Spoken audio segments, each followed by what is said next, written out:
In 1957, a little short story called The Fly, written by George Langeland, would first be published in Playboy magazine and quickly grab the attention of 20th Century Fox. And in no time, they would adapt it for the big screen in a motion picture and release it 1 year later. And it would go on to scare audiences and become a beloved horror classic.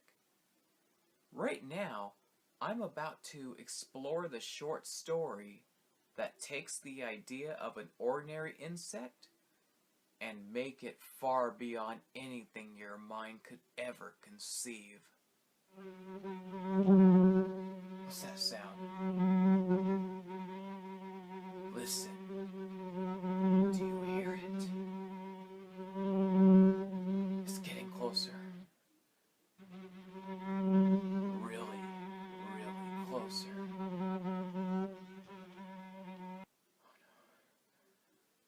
There it is. It's coming.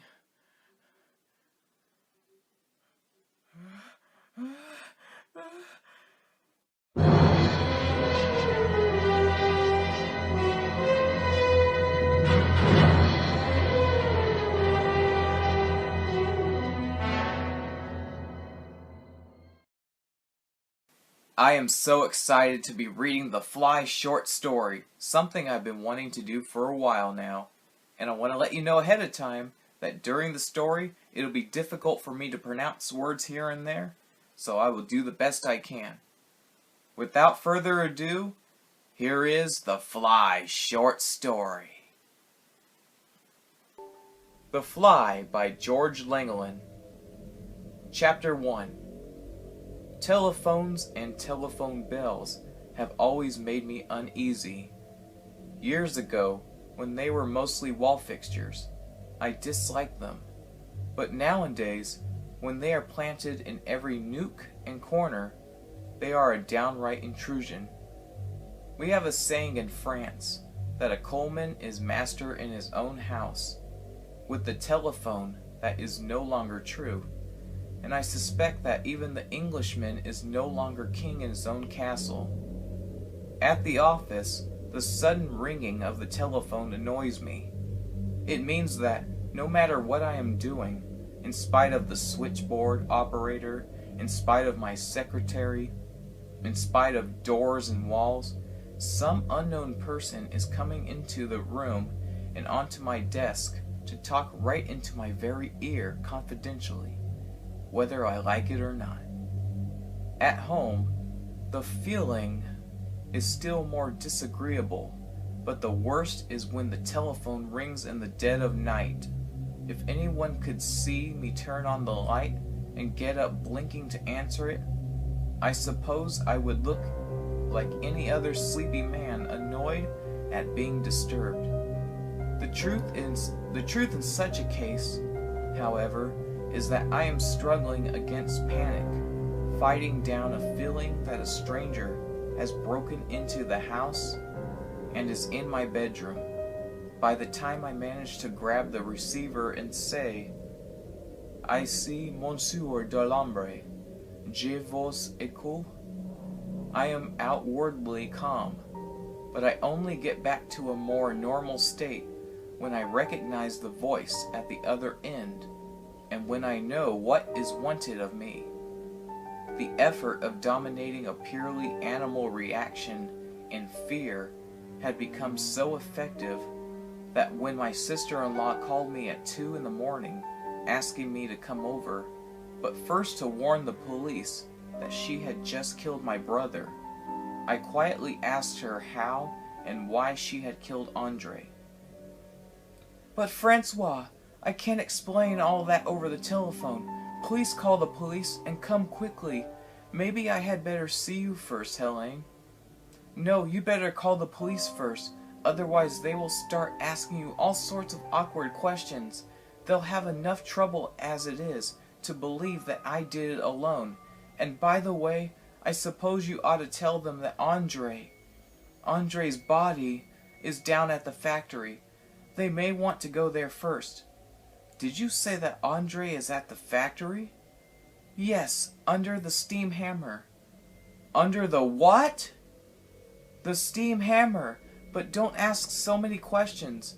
Please come quickly. Francois, please understand that I'm afraid that my nerves won't stand it much longer.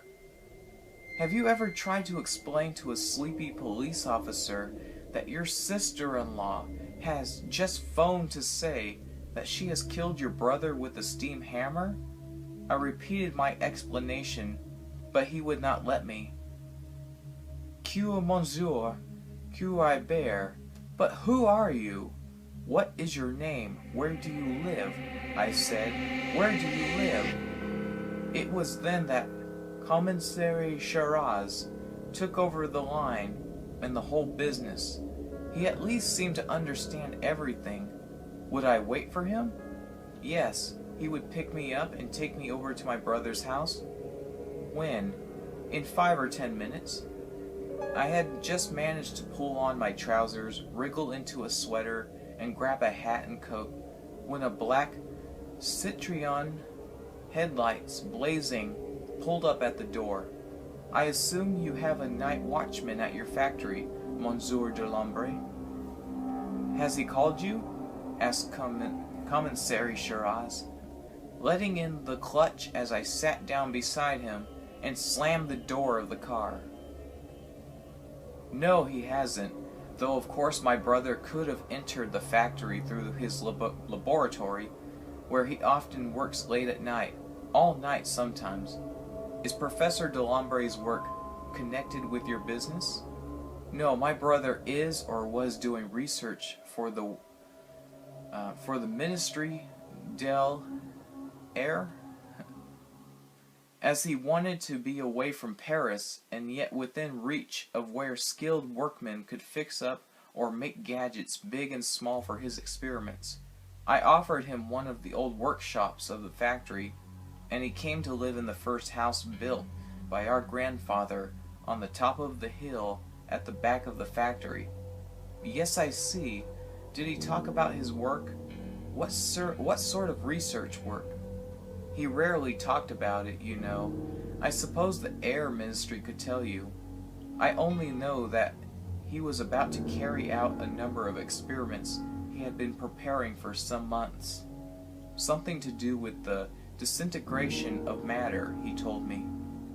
Barely slowing down, the commissary swung the car off the road, slid it through the open factory gate, and pulled up sharp by a policeman apparently expecting him. I did not need to hear the policeman's confirmation. I knew now that my brother was dead. It seemed that I had been told years ago, shaking like a leaf. I scrambled out after the commissary. Another policeman stepped out of a doorway and led us towards one of the shops where all the lights had been turned on. More policemen were standing by the hammer, watching 2 men setting up a camera. It was tilted downwards, and I made an effort to look. It was far less horrid than I had expected, though I had never seen my brother drunk. He looked just as if he were sleeping off a terrific binge, flat on his stomach across the narrow line, which the white-hot slabs of metal were rolled up to the hammer.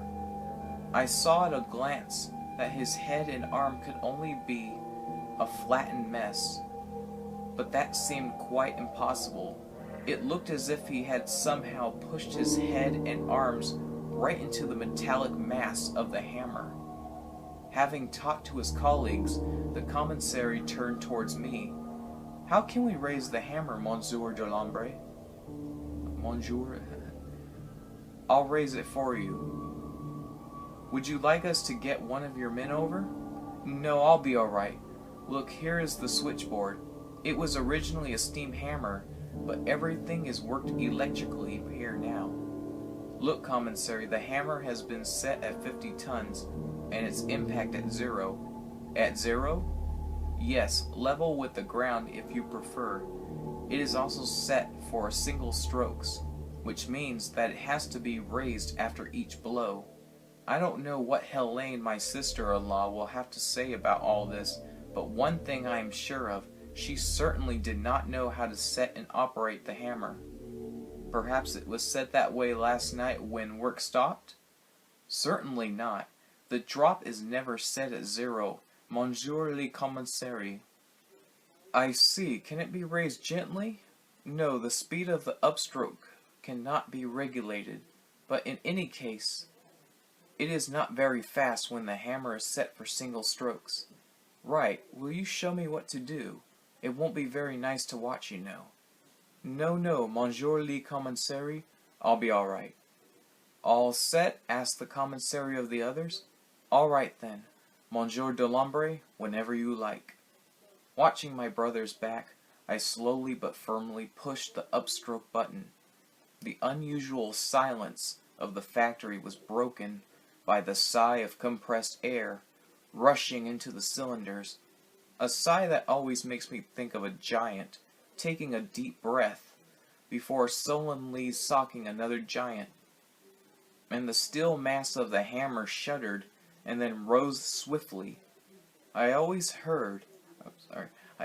heard the sucking sound as it left the metal base, and thought I was going to panic when I saw Andre's body heave forward as a sickly gush of blood poured all over the ghastly mess bared by the hammer.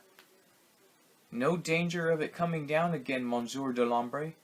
No, none whatever, I mumbled as I threw the safety switch, and turning around, I was violently sick in front of a young green-faced policeman. End of Chapter 1. Chapter 2 coming right up.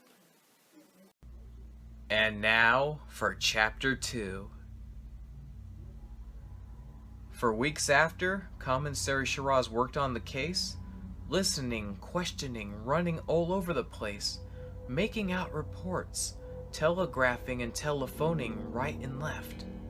Later, we became quite friendly, and he owned that he had for a long time considered me as a suspect number 1, but had finally given up that idea because not only was there no clue of any sort, but not even a motive. Helene, my sister-in-law, was so calm throughout the whole business that the doctors finally confirmed what I had long considered the only possible solution, that she was mad. That being the case, there was of course no trial. My brother's wife never tried to defend herself in any way, and even got quite annoyed when she realized that people thought her mad. And this of course was considered proof that she was indeed mad. She owned up to the murder of her husband and proved easily that she knew how to handle the hammer, but she would never say why, exactly how, or under what circumstances she had killed my brother. The great mystery was how and why had my brother so obligingly stuck his head under the hammer, the only possible explanation for his part in the drama. The night watchman had heard the hammer all right. He had even heard it twice, he claimed. This was very strange, and the stroke counter, which was always set back to naught after a job, seemed to prove him right, since it marked the figure 2. Also, the foreman in charge of the hammer confirmed that after cleaning up the day before the murder, he had as usual turned the stroke counter back to naught. In spite of this, Helene maintained that she had only used the hammer once, and this seemed just another proof of her insanity. Commissary Shiraz, who had been put in charge of the case, at first wondered if the victim were really my brother, but of that there was no possible doubt, if only because of the great scar running from his knee to his thigh, the result of a shell that had landed within a few feet of him during the retreat in 1940, and there were also the fingerprints of his left hand, which corresponded to those found all over his laboratory and his personal belongings up at the house. A guard had been put on his laboratory, and the next day half a dozen officials came down from the Air Ministry. They went through all his papers and took away some of his instruments, but before leaving, they told the commissary that the most interesting documents and instruments had been destroyed. The Lyons Police Laboratory, one of the most famous in the world, reported that Andre's head had been wrapped in a piece of velvet when it was crushed by the hammer. And one day, Commissary Shiraz showed me a tattered drapery, which I immediately recognized as the brown velvet cloth I had seen on a table in my brother's laboratory, the one on which his meals were served when he could not leave his work. After only a very few days in prison, Helene had transferred to a nearby asylum, one of the 3 in France where insane criminals are taken care of. My nephew Henry, a boy of 6, the very image of his father, was entrusted to me, and eventually all legal arrangements were made for me to become his guardian and tutor. Helene, one of the quietest patients of the asylum, was allowed visitors, and I went to see her on Sundays. Once or twice the commissary had accompanied me, and later I learned that he had also visited Helene alone. But we were never able to obtain any information from my sister-in-law, who seemed to have become utterly indifferent. She rarely answered my questions, and hardly ever those of the commissary. She spent a lot of her time sewing, but her favorite pastime seemed to be catching flies, which she invariably released unharmed after having examined them carefully. Helene only had one fit of raving, more like a nervous breakdown than a fit, said the doctor who had administered morphia to quieten her, the day she saw a nurse swatting flies. The day after Helene's one and only fit, Commissary Shiraz came to see me. I have a strange feeling that there lies the key to the whole business, Monsieur Delambre, he said. I did not ask him how it was that he had already knew all about Helene's fit. I do not follow you, Commissary. Poor Madame Delambre could have shown an exceptional interest for anything else, really. Don't you think that flies just happen to be the border subject of her tendency to raving? Do you believe she is really mad? He asked. My dear Commissary, I don't see how there can be any other doubt, or I don't see how there can be any doubt. Do you doubt it? I don't know. In spite of all the doctors say, I have the impression that Madame Delambre has a very clear brain, even when catching flies. Supposing you were right, how would you explain her attitude with regard to her little boy? She never seems to consider him as her own child. You know, Monsieur Delambre, I have thought about that also. She may be trying to protect him. Perhaps she fears the boy, or, for all we know, hates him? I'm afraid I don't understand, my dear Commissary. Have you noticed, for instance, that she never catches flies when the boy is there? No, but come to think of it, you are quite right. Yes, that is strange. Still, I fail to understand. So do I, Monsieur Delambre.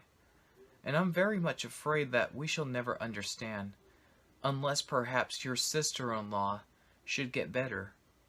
The doctors seem to think that there is no hope of any sort, you know. Yes, do you know if your brother ever experimented with flies?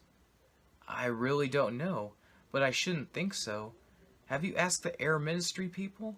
They knew all about the work. Yes, and they laughed at me. I can understand that. You are very fortunate to understand anything, Monsieur Delambre. I do not, but I hope to someday. End of Chapter 2. Here is Chapter 3. Tell me, Uncle, do flies live a long time? We were just finishing our lunch, and following an established tradition between us, I was just pouring some wine into Henry's glass for him to dip a biscuit in. Had Henry not been staring at his glass gradually being filled to the brim, something in my look might have frightened him. This was the first time that he had ever mentioned flies, and I shuddered at the thought that Commissary Shiraz might quite easily have been present. I could imagine the glint in his eye as he would have answered my nephew's question with another question. I could almost hear him saying, "I don't know, Henry, why do you ask?" "Because I have again seen the fly that Mommy was looking for." And it was only after drinking off Henry's own glass of wine that I realized that he had answered my spoken thought. "I did not know that your mother was looking for a fly." "Yes, she was. It has grown quite a lot, but I recognize it all right." "Where did you see this fly, Henry, and how did you recognize it?" "This morning, on your desk, Uncle Francois. Its head is white instead of black, and it has a funny sort of leg." Feeling more and more like Commissary Shiraz, but trying to look unconcerned, I went on. "And when did you see this fly for the first time?" "The day that Papa went away. I had caught it, but Mommy made me let it go. And then after, she wanted me to find it again. She changed her mind." And shrugging his shoulders, just as my brother used to, he added, "You know what women are." "I think that fly must have died long ago, and you must be mistaken, Henry," I said, getting up and walking to the door. But as soon as I was out of the dining room, I ran up to the stairs to my study. There was no fly anywhere to be seen. I was bothered far more than I cared to even think about. Henry had just proved that Shiraz was really closer to a clue than it had seemed when he told me about his thoughts concerning Helene's pastime. For the first time, I wondered if Shiraz did not really know much more than he let on. For the first time also, I wondered about Helene. Was she really insane? A strange, horrid feeling was growing on me, and the more I thought about it, the more I felt that somehow Shiraz was right. Helene was getting away with it. What could possibly have been the reason for such a monstrous crime? What had led up to it? Just what had happened? I thought of all the hundreds of questions that Shiraz had put to Helene, sometimes gently like a nurse trying to soothe, sometimes stern and cold, sometimes barking them furiously. Helene had answered very few, always in a calm, quiet voice, and never seeming to pay any attention to the way in which the question had been put. Though dazed, she had seemed perfectly sane then. Refined, well-bred, and well-read, Shiraz was more than just an intelligent police official. He was a keen psychologist, and had an amazing way of smelling out a fib or an erroneous statement, even before it was uttered. I knew that he had accepted as true the few answers she had given him. But then there had been all those questions which she had never answered, the most direct and important ones, from the very beginning. Helene had adopted a very simple system. "I cannot answer that question," she would say in her low, quiet voice, and that was that. The repetition of the same question never seemed to annoy her. In all the hours of questioning that she underwent, Helene did not once point out to the commissary that he had already asked her this or that. She would simply say, I cannot answer that question, as though it was the very first time that particular question had been asked and the very first time she had made that answer. This glitch had become the formidable barrier beyond which Commissary Shiraz could not even get a glimpse, an idea of what Helene might be thinking. She had very willingly answered all questions about her life with my brother, which seemed a happy and uneventful one, up to the time of his end.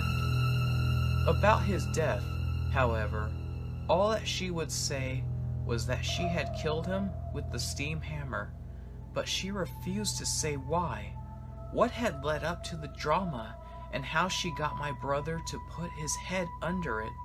She never actually refused outright.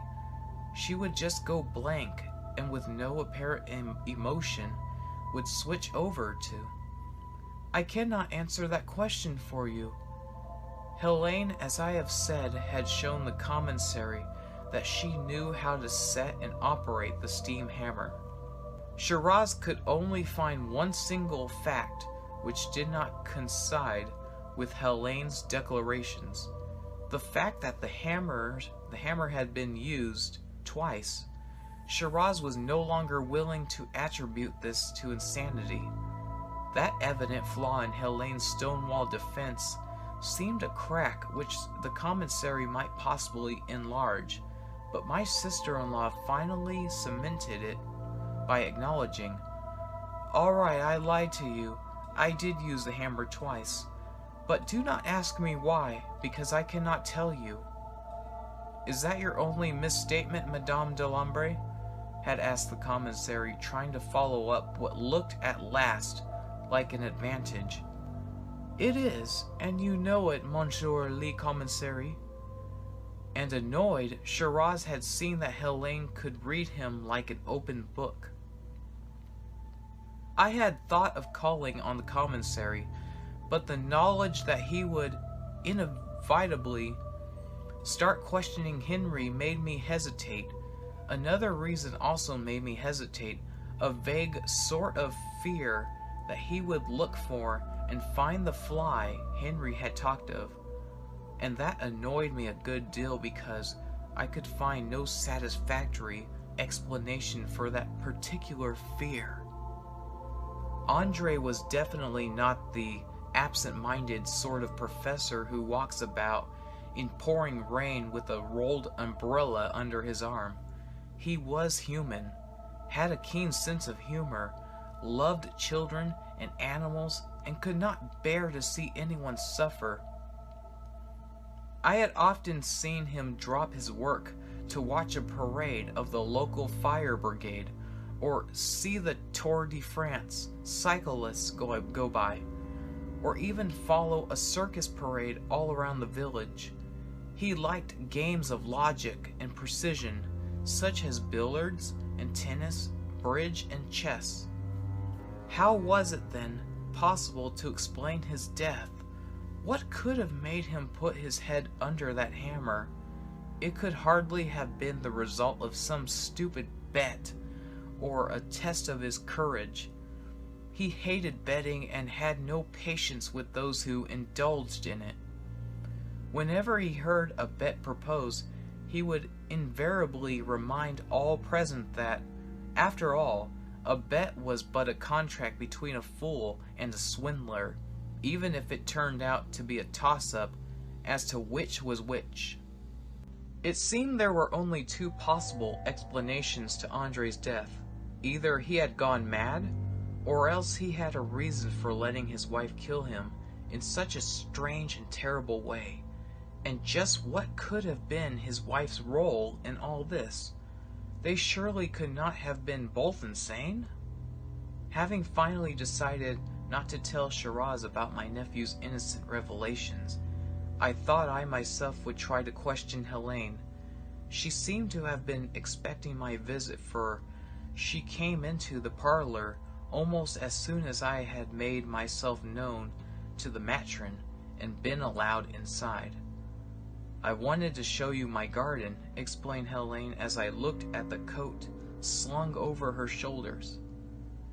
As one of the reasonable inmates, she was allowed to go into the garden during certain hours of the day. She had asked for and obtained the right to a little patch of ground where she could grow flowers, and I had sent her seeds and some rose bushes out of my garden. She took me straight to a rustic wooden bench which had been in the men's workshop and only just set up under a tree close to her little patch of ground.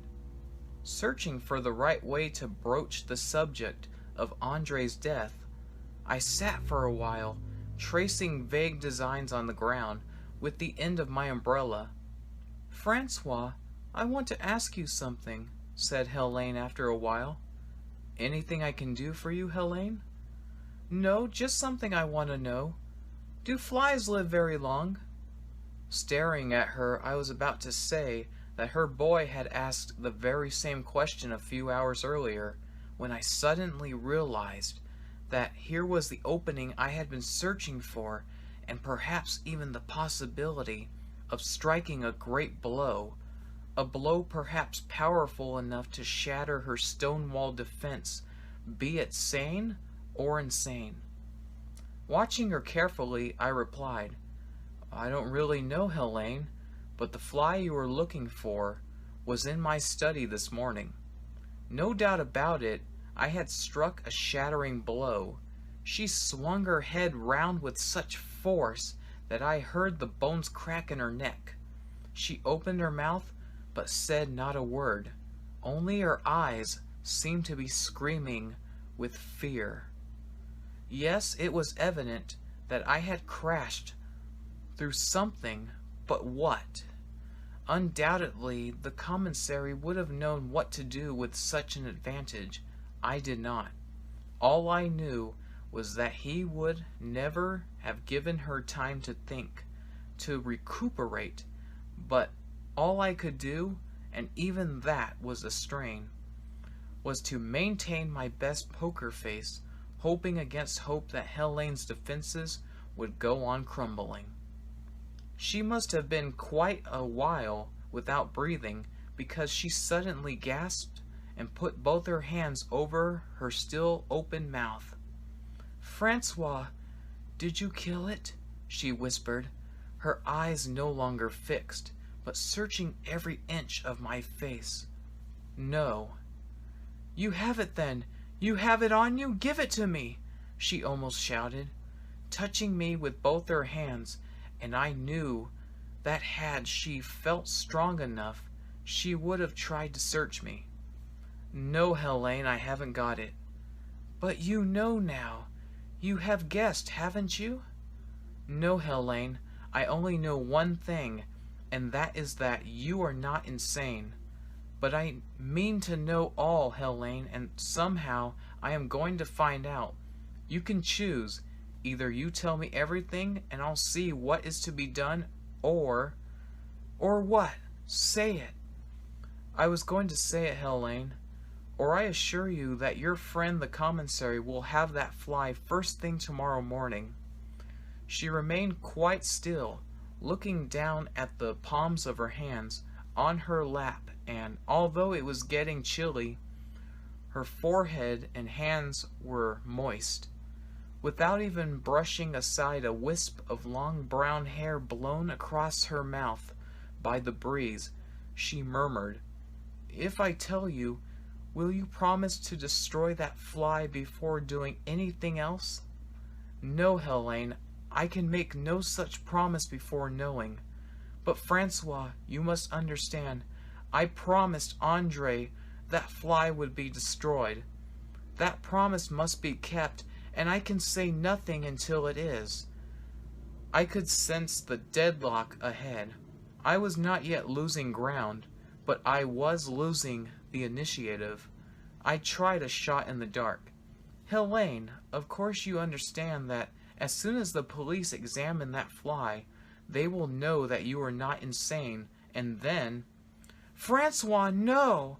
For Henry's sake, don't you see? I was expecting that fly. I was hoping it would find me here, but it couldn't know what had become of me."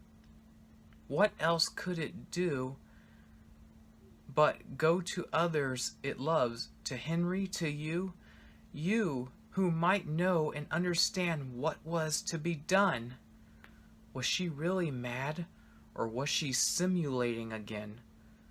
But mad or not, she was cornered, wondering how to follow up and how to land the knockout blow without running the risk of seeing her slip away out of reach. I said very quietly, "Tell me all, Helene. I can then protect your boy." "Protect my boy from what?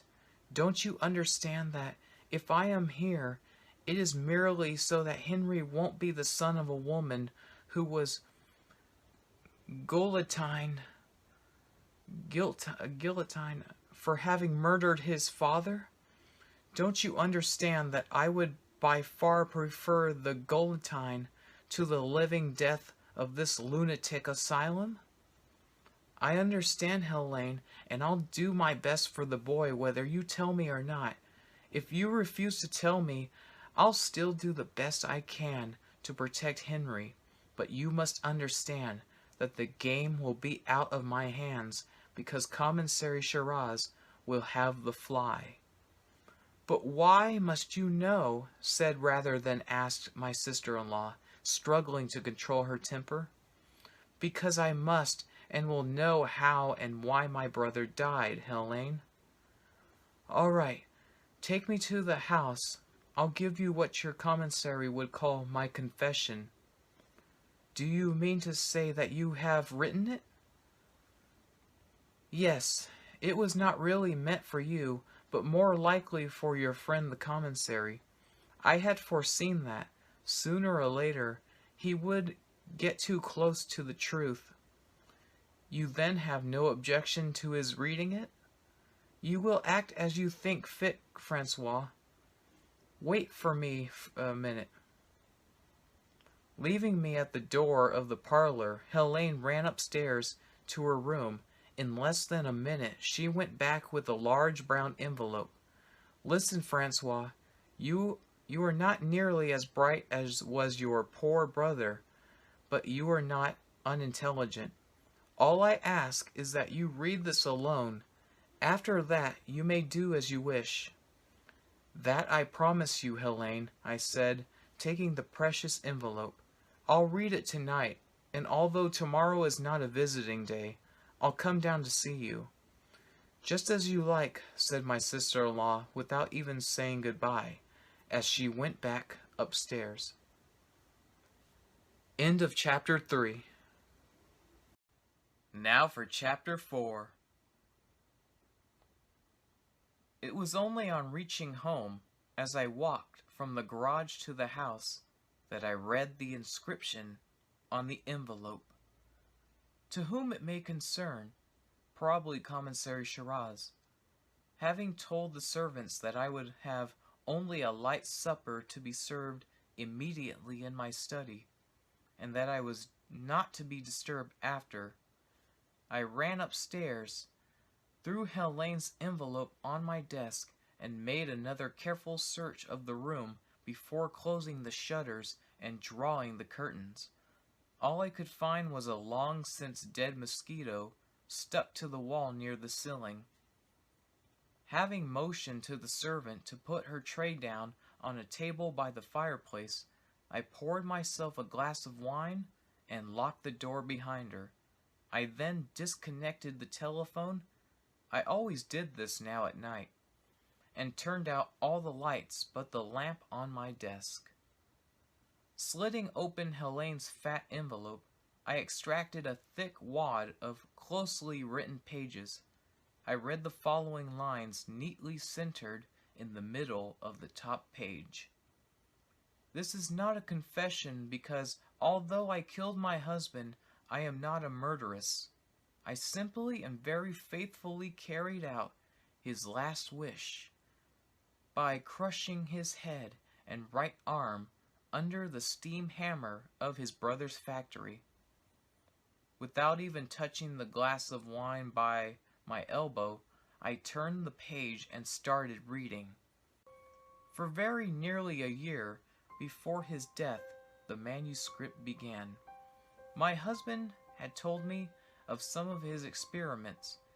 He knew full well that his colleagues of the Air Ministry would have forbidden some of them as too dangerous, but he was keen on obtaining positive results before reporting his discovery.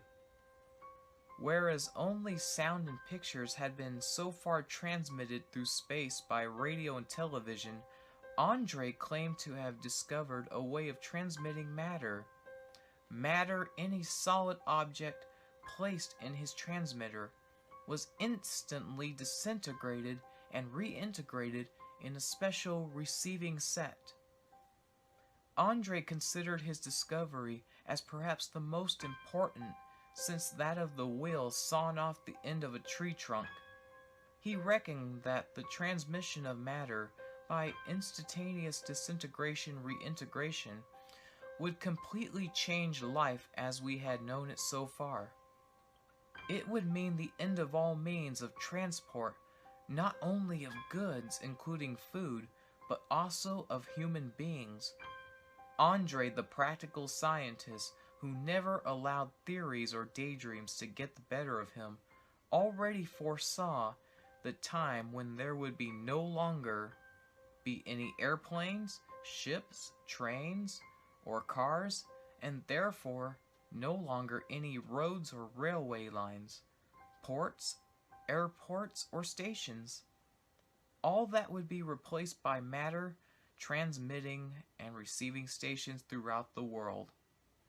Travelers and goods would be placed in special cabins, and at a given signal would simply disappear and reappear almost immediately at the chosen receiving station. Andre's receiving set was only a few feet away from his transmitter, in an adjoining room of his laboratory, and he at first ran into all sorts of snags. His first successful experiment was carried out with an ashtray taken from his desk, a souvenir we had brought back from a trip to London. That was the first time he told me about his experiments, and I had no idea what he was talking about the day he came dashing into the house and threw the ashtray in my lap. "Helene, look! For a fraction of a second, a bare 10 millionth of a second, that ashtray had been completely disintegrated.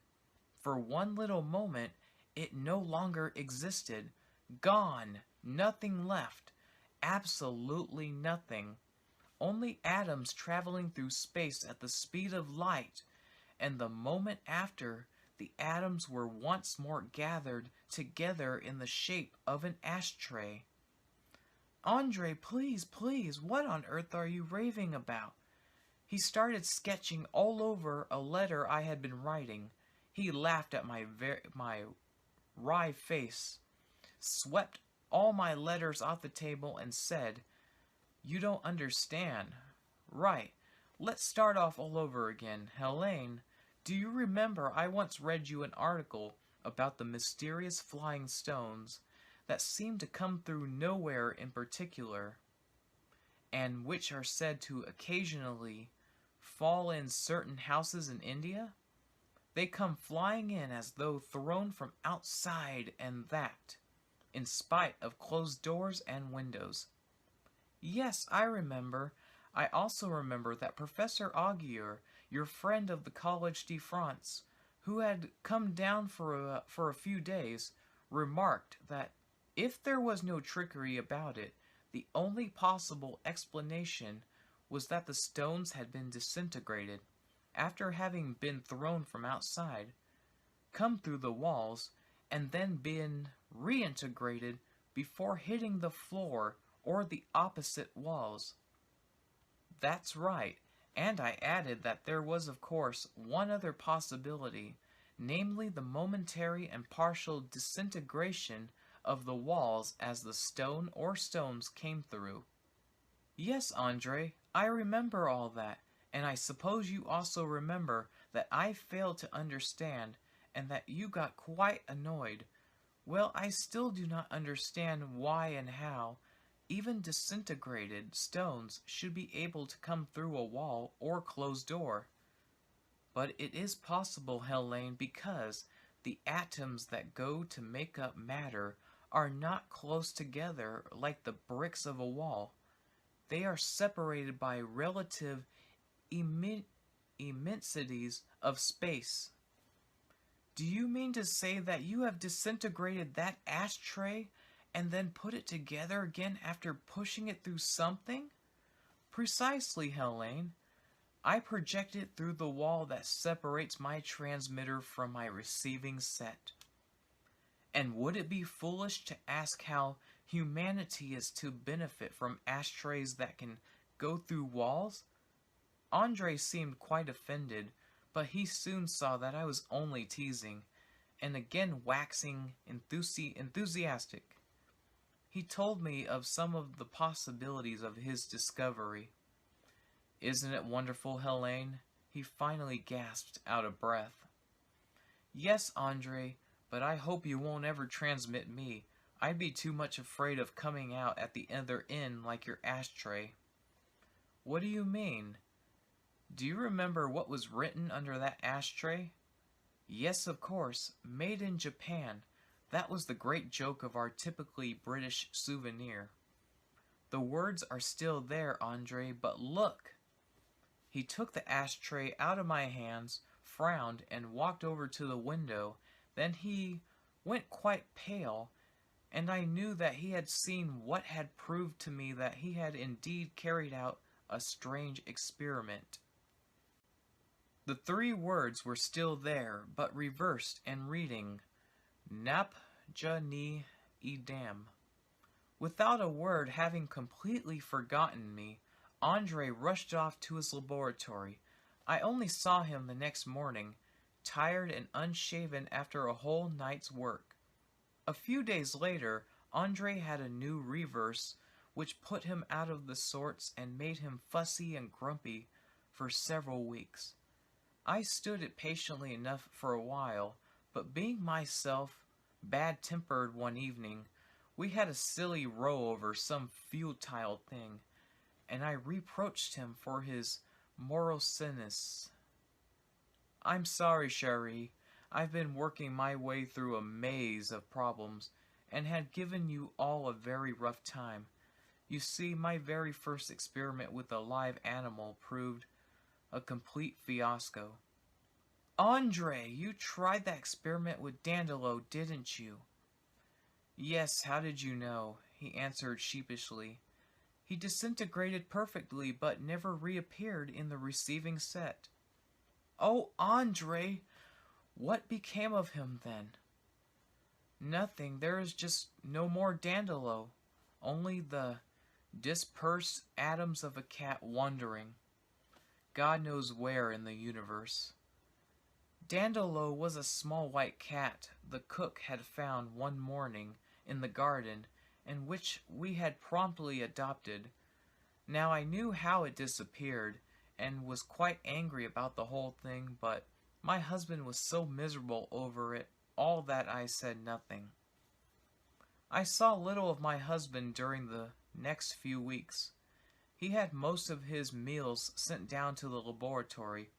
I would often wake up in the morning and find his bed unslept in.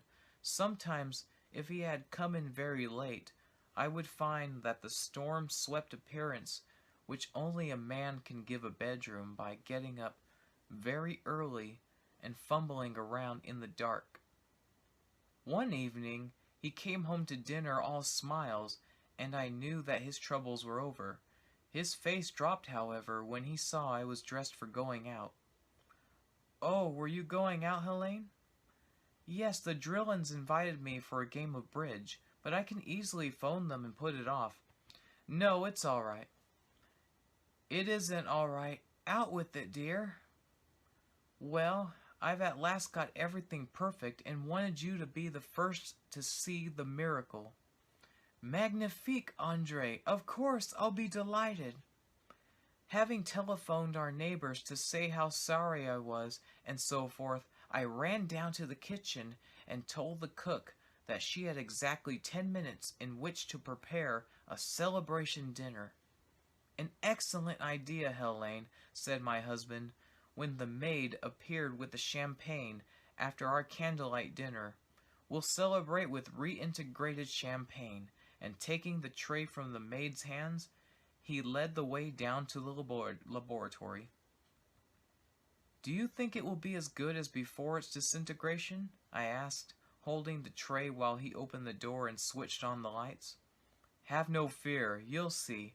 Just bring it here, will you?" he said, opening the door of a telephone call box he had and which had been transformed into what he called a transmitter.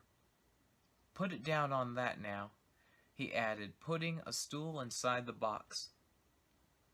Having carefully closed the door, he took me to the other end of the room and handed me a pair of very dark sunglasses. He put on another pair and walked back to a switchboard by the transmitter. "Ready, Helene?" said my husband, turning out all the lights. "Don't remove your glasses till I give the word." "I won't budge, Andre, go on," I told him, my eyes fixed on the tray which I could just see in a greenish shimmering light through the glass paneled door of the telephone booth. "Right," said Andre, throwing a switch. The whole room was brilliantly illuminated by an orange flash. Inside the cabin, I had seen a crackling ball of fire and felt its heat on my face, neck, and hands. The whole thing lasted but the fraction of a second, and I found myself blinking at green-edged black holes like those one sees after having stared at the sun. "Et Viola, you can take off your glasses, Helene." A little theatrically, perhaps, my husband opened the door of the cabin. Though Andre had told me what to expect, I was astonished to find that the champagne glasses, tray, and stool were no longer there. Andre sermoniously led me by the hand into the next room, in a corner of which stood a second telephone booth. Opening the door wide, he triumphantly lifted the champagne tray off the stool. Feeling somewhat like the good-natured kind member of the audience that has been dragged onto music hall stage by the magician, I repressed from saying, "All done with the mirrors," which I knew would have annoyed my husband. "Sure it's not dangerous to drink?" I asked as the cork popped. "Absolutely sure, Helene," he said, handing me a glass. But that was nothing. "Drink this off and I'll show you something much more astounding." We went back into the other room. "Oh, Andre, remember, poor Dandolo. This is only a guinea pig, Helene, but I'm positive it will go through all right." He set the furry little beast down on the green, enameled floor of the booth and quickly closed the door. I again put on my dark glasses and saw and felt the vivid crackling flash. Without waiting for Andre to open the door, I rushed into the next room, where the lights were still on, and looked into the receiving booth. "Oh, Andre, chéri, he's there all right!" I shouted excitedly, watching the little animal trotting round and round. "It's wonderful, Andre, it works! You've succeeded!" "I hope so, but I must be patient. I'll know for sure in a few weeks' time." "What do you mean? Look, he's as full of life as when you put him in the other cabin." "Yes, so he seems, but we'll have to wait to see if all his organs are intact. And that will take some time. If that little beast is still full of life in a month's time, we then consider the experiment a success." I begged Andre to let me take care of the guinea pig. All right, but don't kill it by overfeeding, he agreed with a grin for my enthusiasm. Though not allowed to take Hopla, the name I had given the guinea pig, out of its box in the laboratory, I had tied a pink ribbon round its neck and was allowed to feed it twice a day. Hopla soon got used to its pink ribbon and became quite a tame little pet. But that month of waiting seemed a year.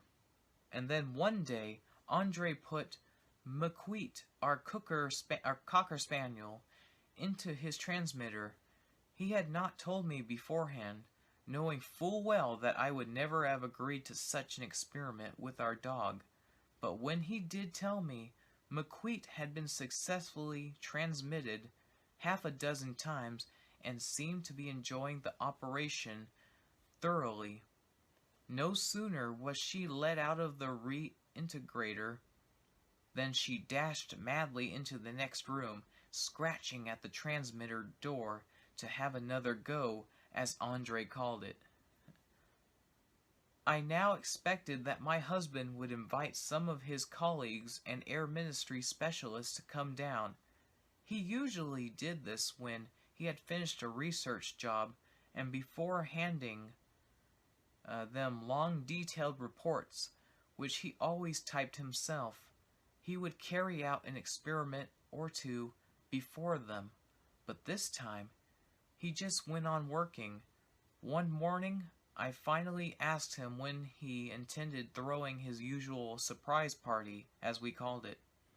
No, Helene, not for a long while yet. This discovery is much too important. I have an awful lot of work to do on it still. Do you realize that there are some parts of the transmission proper which I do not yet myself fully understand? It works all right, but you see, I can't just say to all these eminent professors that I do this and that, and proof it works. I must be able to explain how and why it works, and what is even more important, I must be ready and able to refute every destructive argument that will not fail to trot out, as they usually do when faced with anything really good. I was occasionally invited down to the laboratory to witness some new experiment, but I never went unless Andre invited me, and only talked about his work if he broached the subject first. Of course, it never occurred to me that he would, at that stage at least, have tried an experiment with a human being, though had I thought about it, knowing Andre, it would have been obvious that he would never have allowed anyone into the transmitter before he had been through to test it first. It was only after the accident that I discovered he had duplicated all his switches inside the disintegration booth, so that he could try it out by himself. The morning Andre tried his terrible experiment, he did not show up for lunch. I sent the maid down with the tray, but she brought it back with a note she had found pinned outside the laboratory door. "Do not disturb me, I am working." He did occasionally pin such notes on his door, and, though I noticed, I paid no particular attention to the unusually large handwriting of his note. It was just after that, as I was drinking my coffee, that Henry came bouncing into the room to say that he had caught a funny fly, and would I like to see it? Refusing even to look at his closed fist, I ordered him to release it immediately. "But, Mommy, it has such a funny white head." Marching the boy over to the open window, I told him to release the fly immediately, which he did. I knew that Henry had caught the fly merely because he thought it looked curious or different from other flies, but I also knew that his father would never stand for any form of cruelty to animals, and that there would be a fuss should he discover that our son had put a fly in a box or a bottle. At dinner time, That evening, Andre had still not shown up, and a little worried, I ran down to the laboratory and knocked at the door. He did not answer my knock, but I heard him moving around, and a moment later he slipped a note under the door. It was typewritten. "Helene, I am having trouble. Put the boy to bed and come back in an hour's time. A." Frightened, I knocked and called, but Andre did not seem to pay any attention, and vaguely reassured by the familiar noise of his typewriter, I went back to the house. Having put Henry to bed, I returned to the laboratory, where I found another note slipped under the door. My hand shook as I picked it up because I knew by then something must be radically wrong. I read, "Helene, first of all, I count on you not to lose your nerve or do anything rash because you alone can help me. I have had a serious accident. I am not in any particular danger for the time being, though it is a matter of life and death. It is useless calling to me or saying anything. I cannot answer. I cannot speak. I want you to do exactly and very carefully all that I ask. After having knocked 3 times to show that you understand and agree, fetch me a bowl of milk laced with rum. I have had nothing all day and cannot do without it." Shaking with fear, not knowing what to think, and repressing a furious desire to call Andre and bang away until he opened, I knocked 3 times as requested, and ran all the way home to fetch what he wanted. In less than 5 minutes I was back. Another note had been slipped under the door. "Helene, follow these instructions carefully. When you knock, I'll open the door. You are to walk over to my desk and put down the bowl of milk. You will then go into the other room where the receiver is. Look carefully and try to find a fly, which ought to be there, but which I am unable to find. Unfortunately, I cannot see small things very easily. Before you come in, you must promise to obey me implicitly. Do not look at me, and remember that talking is quite useless. I cannot answer. Knock again 3 times, and that will mean I have your promise. My life depends entirely on the help you can give me." I had to wait a while to pull myself together, and then I knocked slowly 3 times. I heard Andre shuffling behind the door, then his fumbling with the lock, and the door opened. Out of the corner of my eye, I saw that he was standing behind the door, but without looking round, I carried the bowl of milk to his desk. He was evidently watching me, and I must at all costs appear calm and collected. "Sherry, you can count on me," I said gently, and putting the bowl down under his desk lamp, the only one all right. I walked into the next room, where all the lights were blazing. My first impression was that some sort of hurricane must have blown out of the receiving booth. Papers were scattered in every direction. A whole row of test tubes laid smash in a corner. Chairs and stools were upset, and one of the window curtains hung half torn from its bent rod. In a large enamel basin on the floor, a heap of burned documents was still smoldering. I knew that I would not find the fly Andre wanted me to look for. Women know things that men only suppose by reasoning and deduction. It is a form of knowledge very rarely accessible to them, and which they despairingly call intuition. I already knew that the fly Andre wanted was the one which Henry had caught, and which I had made him release. I heard Andre shuffling around in the next room, and then a strange gurgling and sucking as though he had trouble in drinking his milk. "Andre, there is no fly here. Can you give me any sort of indication that might help? If you can't speak, rap or something, you know? Once for yes, twice for no." I had tried to control my voice and speak as though perfectly calm, but I had to choke down a sob of desperation when he rapped twice for no. "May I come to you, Andre? I don't know what can have happened, but whatever it is, I'll be courageous, dear. Yeah." After a moment of silent hesitation, he tapped once on his desk. At the door, I stopped aghast at the sight of Andre standing with his head and shoulders covered by the brown velvet cloth he had taken from a table by his desk, the table on which he usually ate when he did not want to leave his work, suppressing a laugh that might easily have turned to sobbing. I said, "Andre, we'll search thoroughly tomorrow by daylight. Why don't you go to bed? I'll lead you to the guest room if you like, and won't let anyone else see you." His left hand tapped the desk twice. "Do you need a doctor, Andre?" "No," he rapped. "Would you like me to call up Professor Angier? He might be of more help." Twice he rapped no sharply.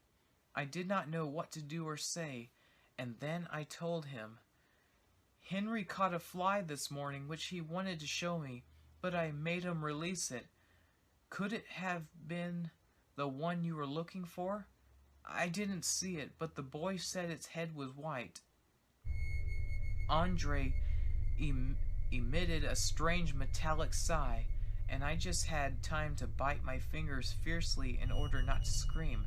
He had let his right arm drop, and instead of his long-fingered muscular hand, a gray stick with little buds on it like the branch of a tree hung out of his sleeve almost down to his knee.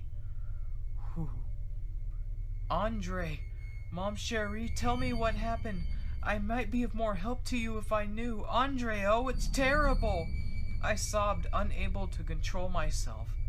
Having rapped once for yes, he pointed to the door with his left hand. I stepped out and sank down crying. As he locked the door behind me, he was typing again, and I waited. At last, he shuffled to the door and slid a sheet of paper under it. "Helene, come back in the morning. I must think and will have typed out an explanation for you. Take one of my sleeping tablets and go straight to bed. I need you fresh and strong tomorrow, my pauvre chérie." "Do you want anything for the night, Andre?" I shouted through the door. He knocked twice for no, and a little later I heard the typewriter again. The sun full on my face woke up with a start. I had set the alarm clock for 5, but had not heard it. Probably because of the sleeping tablets, I had indeed slept like a log, without a dream. Now I was back in my living nightmare, and crying like a child, I sprang out of bed. It was just on 7. Rushing into the kitchen without a word for the startled servants, I rapidly prepared a tradeload of coffee, bread, and butter, with which I ran down to the laboratory. Andre opened the door as soon as I knocked, and closed it again as I carried the tray to his desk. His head was still covered, but I saw from his crumpled suit and his open camp bed that he must have at least tried to rest. On his desk lay a typewritten sheet for me which I picked up. Andre opened the other door, and taking this to mean that he wanted me to be left alone, I walked into the next room. He pushed the door to, and I heard him pouring out the coffee as I read. "Do you remember the ashtray experiment? I have had a similar accident. I transmitted myself successfully the night before last. During a second experiment yesterday, a fly which I did not see must have got into the disintegrator. My only hope is to find that fly and go through again with it. Please search for it carefully, since if it is not found, I shall have to find a way of putting an end to all this. If only Andre had been more explicit. I shuddered at the thought that he must be terribly disfigured, and then cried softly as I imagined his face inside out, or perhaps his eyes in place of his ears, or his mouth at the back of his neck, or worse. Andre must be saved, for that the fly must be found. Pulling myself together, I said, "Andre, may I come in?" He opened the door. "Andre, don't despair.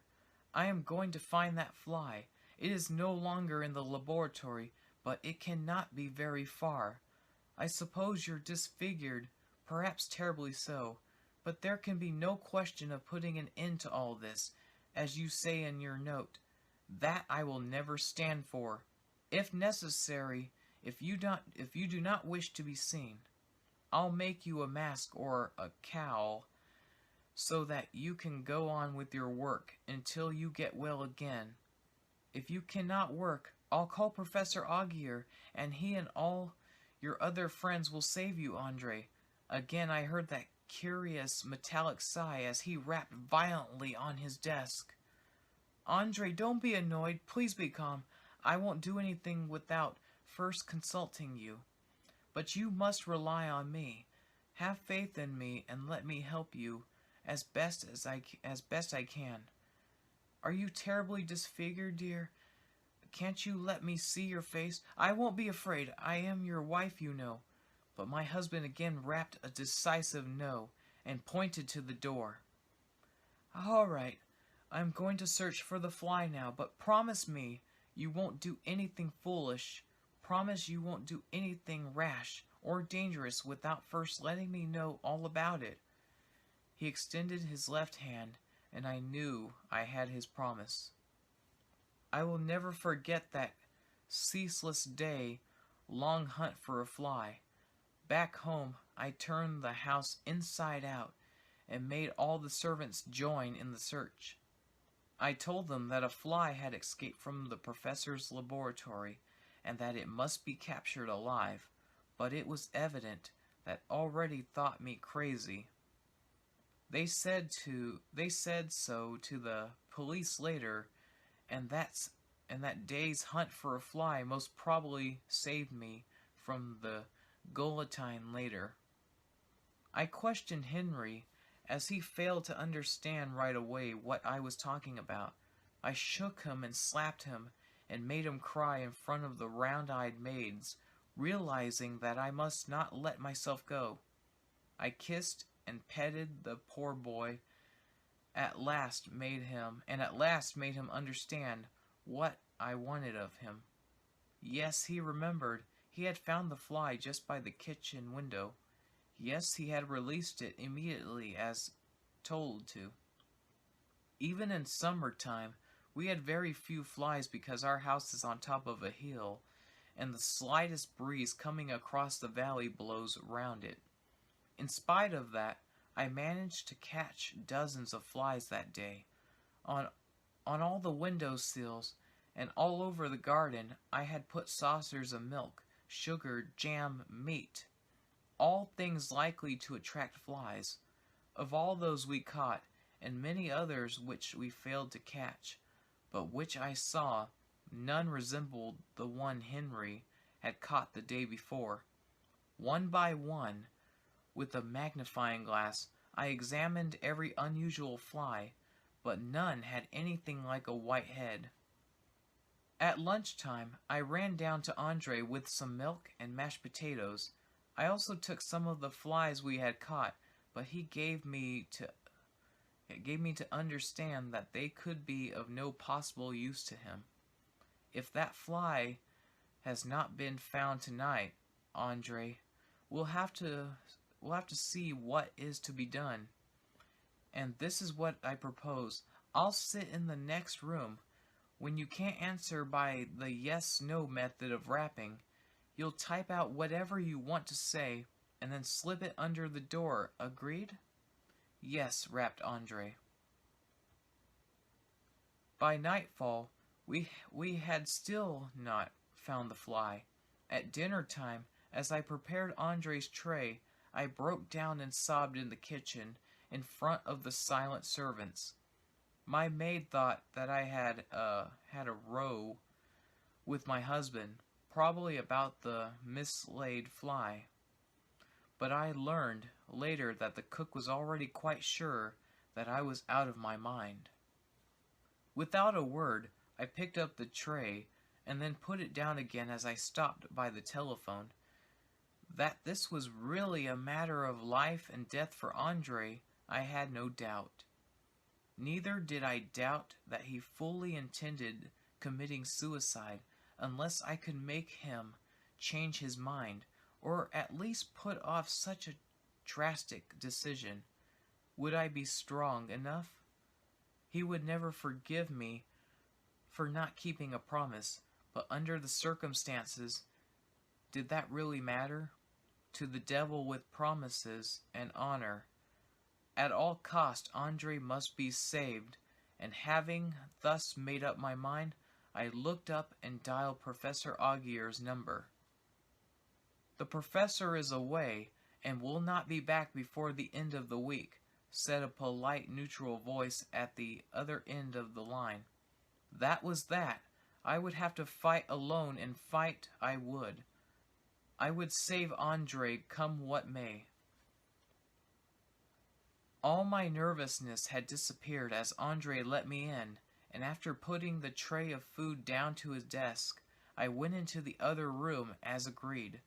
"The first thing I want to know," as I said as he closed the door behind me, "is what happened exactly. Can you please tell me, Andre?" I waited patiently while he typed an answer, which he pushed under the door a little later. "Helene, I would rather not tell you. Since go I must, I would rather you remember me as I was before. I must destroy myself in such a way that none can possibly know what has happened to me. I have, of course, thought of simply disintegrating myself in my transmitter, but I had better not, because sooner or later I might find myself reintegrated someday, somewhere. Some scientist is sure to make the same discovery. I have therefore thought of a way which is neither simple nor easy, but you can and will help me." For several minutes I wondered if Andre had not simply gone stark raving mad. "Andre," I said at last, "whatever you may have chosen or thought of, I cannot and will never accept such a cowardly solution. No matter how awful the result of your experiment or accident, you are alive, you are a man, a brain, and you have a soul. You have no right to destroy yourself, you know that." The answer was soon typed and pushed under the door. "I am alive, all right, but I am already no longer a man. As to my brain or intelligence, it may disappear at any moment. As it is no longer intact, and there can be no soul without intelligence, and you know that." "Then you must tell the other scientists about your discovery. They will help you and save you, Andre." I staggered back, frightened, as he angrily thumped the door twice. "Andre, why? Why do you refuse the aid you know they would give you with all their hearts?"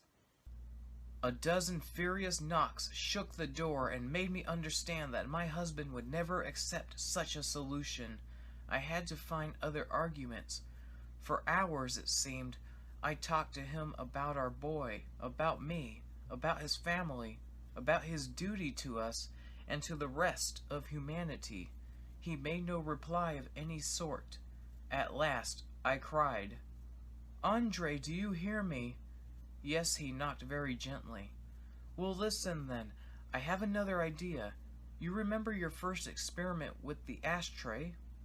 Well, do you think that if you had put it through again a second time, it might possibly have come out with the letters turned back the right way? Before I had finished speaking, Andre was busily typing, and a moment later I read the answer. I have already thought of that, and that was why I needed the fly. It has got to go through with me. There is no hope otherwise.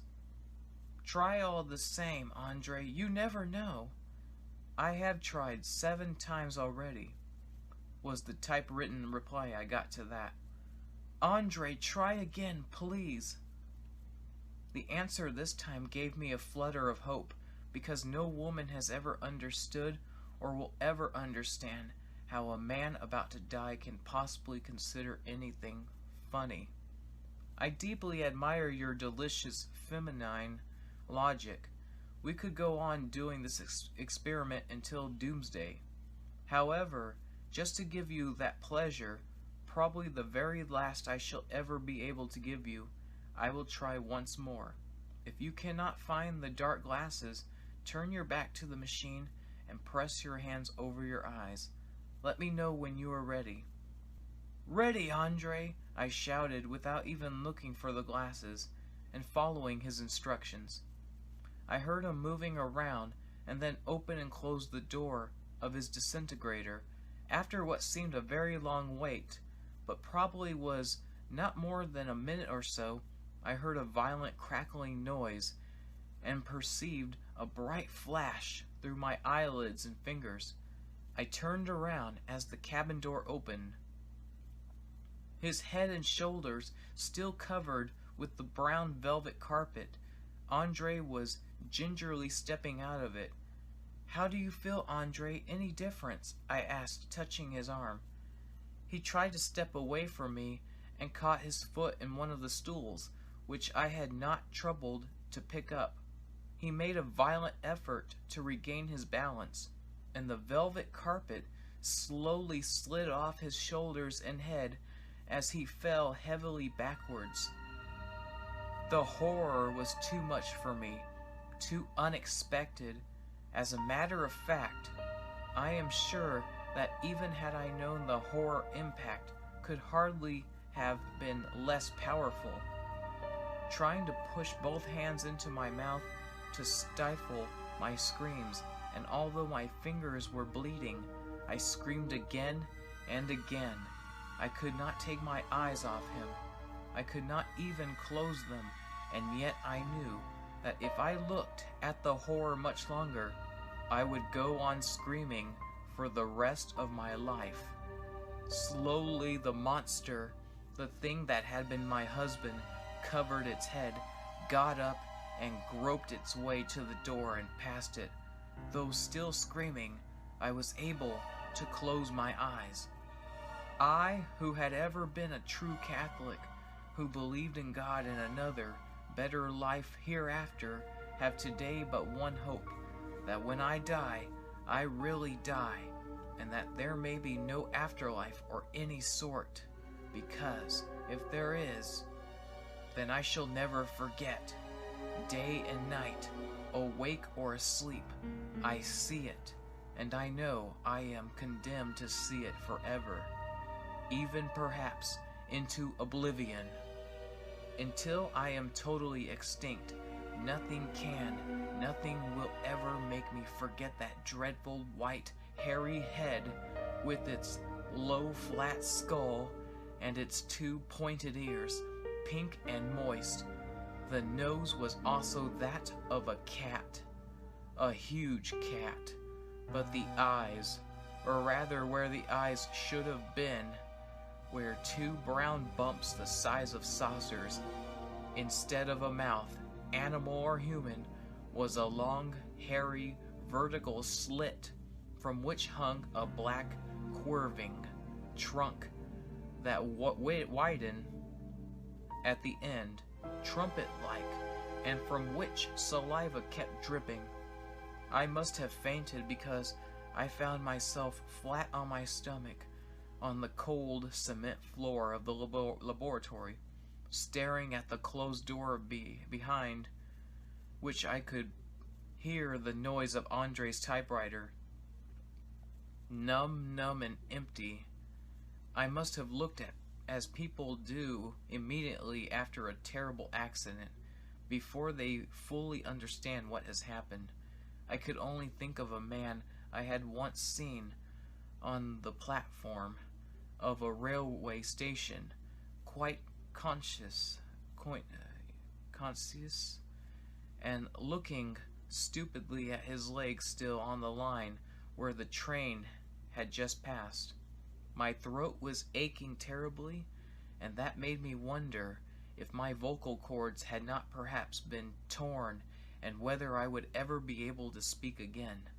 The noise of the typewriter suddenly stopped, and I felt I was going to scream again as something touched the door, and a sheet of paper slid from under it. Shivering with fear and disgust, I crawled over to where I could read it without touching it. Now you understand. That last experiment was a new disaster. My poor Helene, I suppose you recognized part of Dandelo's head when I went into the disintegrator just now. My head was only that of a fly. I now only have its eyes and mouth left. The rest has been replaced by parts of the cat's head. Poor Dandelo, whose atoms had never come together. You see now that there can only be one possible solution, don't you? I must disappear. Knock on the door when you are ready, and I shall explain what you have to do. Of course he was right, and it had been wrong and cruel of me to insist on a new experiment, and I knew that there was now no possible hope, that any further experiments could only bring about worse results. Getting up dazed, I went to the door and tried to speak, but no sound came out of my throat, so I knocked once.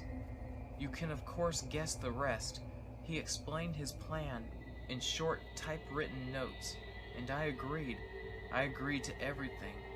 My head on fire but shivering with cold, like an automaton. I followed him into the silent factory. In my hand was a full page of explanations, what I had to know about the steam hammer. Without stopping or looking back, he pointed to the switchboard that controlled the steam hammer as he passed it. I went no further and watched him come to a halt before the terrible instrument. He knelt down, carefully wrapped the carpet round his head, and then stretched out flat on the ground. It was not difficult. I was not killing my husband. Andre, poor Andre, had gone long ago, years ago it seemed. I was merely carrying out his last wish and mine. Without hesitating, my eyes on the long still body, I firmly pushed the stroke button right in. The great metallic mass seemed to drop slowly. It was not so much the resounding clang of the hammer that made me jump as the sharp cracking which I had distinctly heard at the same time. The thing's body shook a second and then lay still. It was then I noticed that he had forgotten to put his right arm, his fly leg, under the hammer. The police would never understand, but the scientists would, and they must not. That had been Andre's last wish also. I had to do it, and quickly, too. The night watchman must have heard the hammer, and would be round any moment. I pushed the other button, and the hammer slowly rose.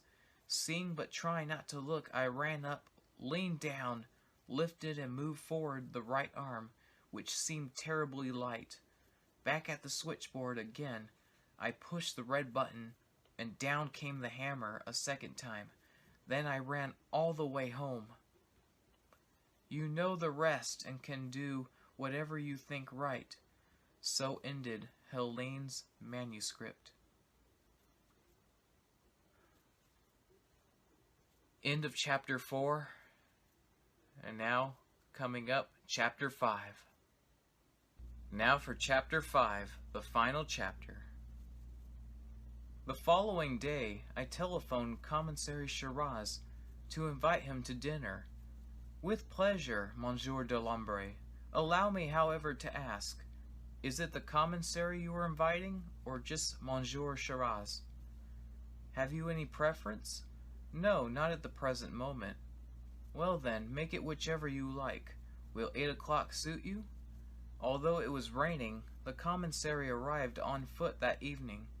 Since you did not come tearing up to the door in your black Citroën, I take it you have opted for Monsieur Shiraz, off duty? I left the car up a side street, mumbled the commissary, with a grin as the maid staggered under the weight of his raincoat. Merci, merci, he said a minute later as I handed him a glass of Pernod into which he tipped a few drops of water, watching it turn the golden amber liquid to pale blue milk. You heard about my poor sister-in-law? Yes, shortly after you telephoned me this morning. I am sorry, but perhaps it was all for the best. Being already in charge of your brother's case, the injury automatically comes to me. I suppose it was suicide. Without a doubt. Without a doubt. Cyanide. The doctors say quite rightly. I found a second tablet in the unstitched hem of her dress. Monsieur est servi, announced the maid. I would like to show you a very curious document afterwards, Shiraz. Ah yes, I heard that Madame de Lambre had been writing a lot, but we could find nothing beyond the short note informing us that she was committing suicide. During our tete-a-tete dinner, we talked politics, books, and films, and the local football club of which the commissary was a keen supporter. After dinner, I took him up to my study, where a bright fire, a habit I had picked up in England during the war, was burning. Without even asking him, I handed him his brandy and mixed myself what he called crushed bug juice in soda water, his appreciation of whiskey. I would like you to read this, Shiraz, first because it was partly intended for you, and secondly because it will interest you. If you think Commissary Shiraz has no objection, I would like to burn it after. Without a word, he took the wad of sheets Helene had given me the day before and settled down to read them. What do you think of it all? I asked some 20 minutes later as he carefully folded Helene's manuscript, slipped it into the brown envelope, and put it in the fire. Shiraz watched the flames, licking the envelope, from which wisps of gray smoke were escaping, and it was only when it burst into flames that he said, slowly raising his eyes to mine, I think it proves very definitely that Madame de Lambre was quite insane. For a long while, we watched the fire eating up Helene's confession. A funny thing happened to me this morning, Shiraz. I went to the cemetery where my brother is buried. It was quite empty, and I was alone. Not quite, Monsieur de Lambre. I was there, but I did not want to disturb you. Then you saw me. Yes, I saw you bury a matchbox. Do you know what was in it? A fly, I suppose. Yes, I had found it early this morning, caught in a spider's web in the garden. Was it dead? No, not quite. I crushed it between two stones. Its head was white, all white. And that concludes The Fly short story. What a chilling, amazing read. Hope you enjoyed, and thanks for watching.